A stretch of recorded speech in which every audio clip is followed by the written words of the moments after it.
સરળ વાસ્તુ પહેલાં જીવવાની કોઈ તમન્ના નહોતી, કોઈ એ નથી. એ વહુ ને છોકરા ઝઘડ કરતા ને એમાં બધાને એમ હતું કે આ માજી જ ખરાબ છે, આ વહુ સારી છે. એટલે વહુને ચડાવીને ઘરમાં ઝઘડા કરે, એમાં છોકરો માનસિક રીતે હેરાન થયો. એટલે ધંધો ચાલતો હતો, ઉધેવનો ધંધો કરતો હતો. પછી એ મને છોડીને ત્યાં બરોડા સેટ થયો, નોકરી ત્યાં મળી. તો એના સાસરી તરફથી બધા પછી એ સામાન ભરીને ઝઘડો કરીને સામાન ભરીને જતા રહ્યા. હું રડતી જ રહી.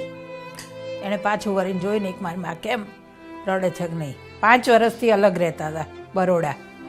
અહીંથી ઝઘડો કરીને ગયા બરોડા અને ત્યાં સેટલ થયો, ત્યાં કંપનીમાં નોકરી કરી 5 વર્ષ.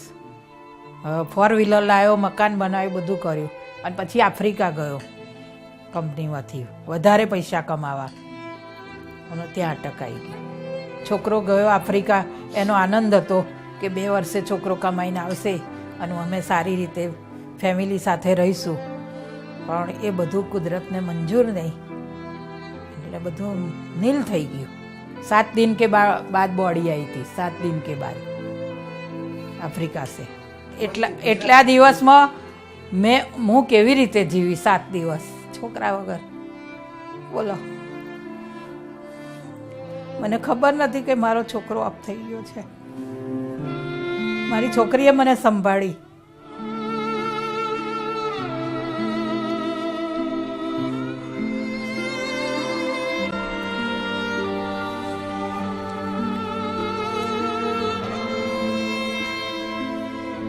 બહુ કાચા કાનની ને એટલે ઝઘડામાંથી જ નવરા નથી થયા. ઝઘડા જ કરીને અલગ રહ્યા. અહીંથી કોના સહારે મને મૂકીને ગયો મારો છોકરો? ભગવાનને સહારે. પાછું વળીને જોયું ને છોકરા એક મારી માં શું કરશે? મારી આમદની હતી, આ ભાડા ઉપર હું જીવતી હતી. છોકરાનો એક પૈસો મેં લીધો નથી કોઈ દિવસ. મારી પાસે જે મિલની રકમ આવી હતી એ મેં એને આપી છે, મેં પોતે વાપરી નથી.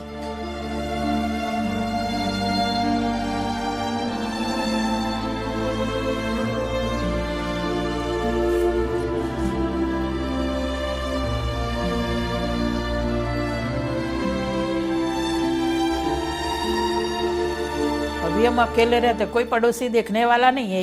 ये सुबह में मैं उठूँ कि ना उठूँ ये देखता है. सो गई तो सो गई, उठ तो उठ.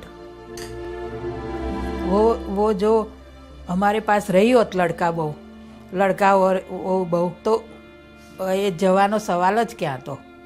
શું મારે કઈ કમી હતી તો એ ગઈ બીજી જગ્યાએ.